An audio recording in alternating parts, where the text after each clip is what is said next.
برید دیگه وای روی خیلی حرکت حاجی با عرش تیل داره تماشا کنیم مایده جای افتوک روشن میاد لحظه تماشا کنیم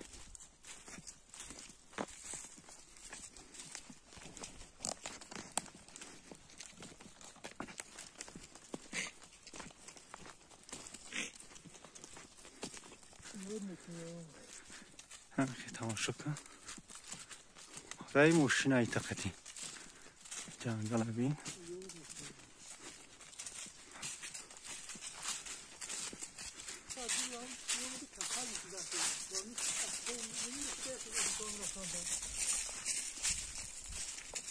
نسته میدیدم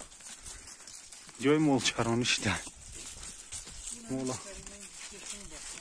مولا بیاری روها دیگه دایی داری علاف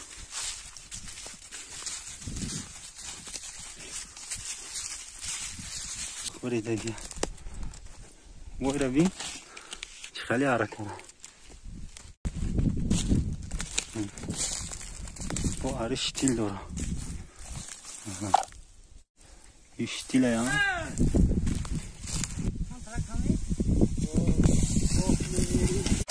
یا هیزموش کم بوده برفته هیزم گرفته بوده هر دینه بیو جنگل خراب کرسی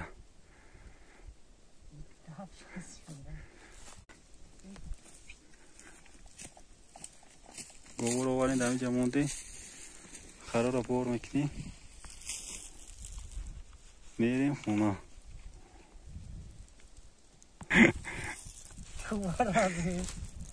اینه توارش اینه می توار خطی جنگل پول نی هیزموش خراب بوده سا این رو زده شکستن در کن